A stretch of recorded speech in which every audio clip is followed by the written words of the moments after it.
एपीएमडीसी company में प्रभावित विस्थापितों ने अपनी विभिन्न मांगों को लेकर कलेक्टर को सौंपा ज्ञापन।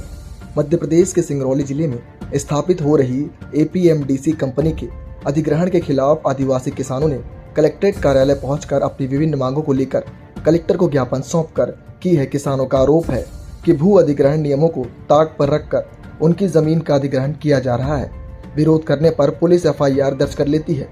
दरअसल सिंगरौली जिले के लंगाडोल और सरई थाना क्षेत्र के कई गांवों में एपीएमडीसी कंपनी के द्वारा अधिग्रहण किया जा रहा है।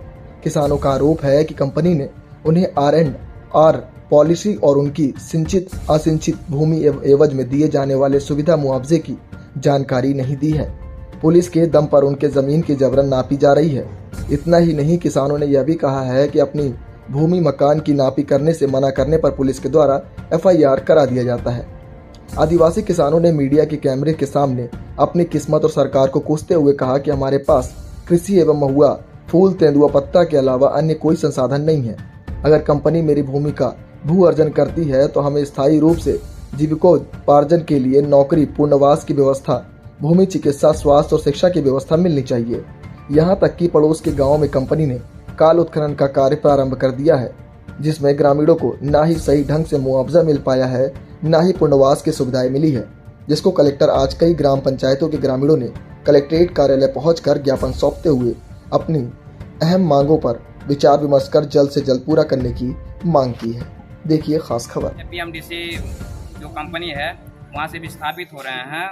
वहाँ पे जो विस्थापित की व्यवस्थाएं होती हैं, यहाँ पे 2-4 बार आए हम लोग यहाँ ऑफिस में, कलेक्टर साहब और कोई मिल के मीटिंग लिए, एक निश्चित टाइम दिए, डेट दिए, उस निश्चित टाइम के साथ कुछ भी नहीं हो रहा है। और हम लोग का जो कुछ भी वहाँ पे हो रहा है, काम कंपनी की सारे के सारे चल रही है। हम लोग जो विस्थापितों के काम है वो 1-2 दिन 3 दिन करके उस काम को बस स्थगित कर दिया जा रहा है। क्लियर काम नहीं किया जा रहा है, बस दिखावा के लिए किया जा रहा है। वहाँ पे काम किया जा रहा है लेकिन काम कुछ भी नहीं किया जा रहा है। हम लोग को समझ में नहीं आ रहा कुछ काम किया जा रहा है। अधिकारियों के चक्कर आप लोग कब से लगा रहे हैं? अधिकारियों का चक्कर तो हम लोग बहुत दिन से लगा रहे हैं, ऐसा लगभग समझिए 12 साल से ही लगा रहे हैं। और जो अभी इस समय में है लगभग जून, जुलाई, अगस्त से हम लोग धरना रखे थे। धरना के बाद जैसे ही हुआ तो हम लोग बराबर अधिकारियों के पीछे दौड़ रहे हैं और एक भी समस्या का समाधान नहीं हो पा रहा है। धरने में प्रशासन आप पर दबाव बना रही थी और आपसे बोल भी रही थी कि आपका काम प्रशासन कराएगी। प्रशासन से कोई मदद अभी तक मिली है? प्रशासन हमारी लिखित में भी दे चुकी है, लिखित दे करके भी उस लिखित समय पे कोई काम नहीं कर रही है।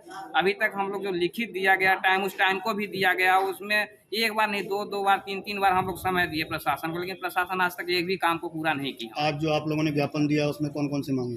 उसमें हमारी मांगे हैं, जो कि मेन मांग तो नौकरी के लिए ही है, फिर उसके लिए विस्थापितों की जो मांगे हैं, जैसे हमारे फर्स्ट विस्थापित परिवार को एक स्थायी नौकरी और 5 मार्च 2021 से जोड़कर बेरोजगारी भत्ता आज तक नहीं दिया गया, जो कि हम लोग इसमें लिखे हैं वो मिलना चाहिए। और वो लोग देने के लिए बोले भी थे और डेट भी दी, निश्चित डेट भी दिए थे वो लोग। छूटे जनवरी 5 मार्च 2021 जनवरी से उसको लागू करना जी। छूटे हुए विस्थापित कार्ड ये झलरी बस में चेक हुआ, झलरी डोंगरी में, लेकिन आज तक इसका रिसीविंग उधर से नहीं आया है कि क्या सिलेक्ट हुआ है, क्या रिजेक्ट हुआ है, अभी तक कुछ भी नहीं।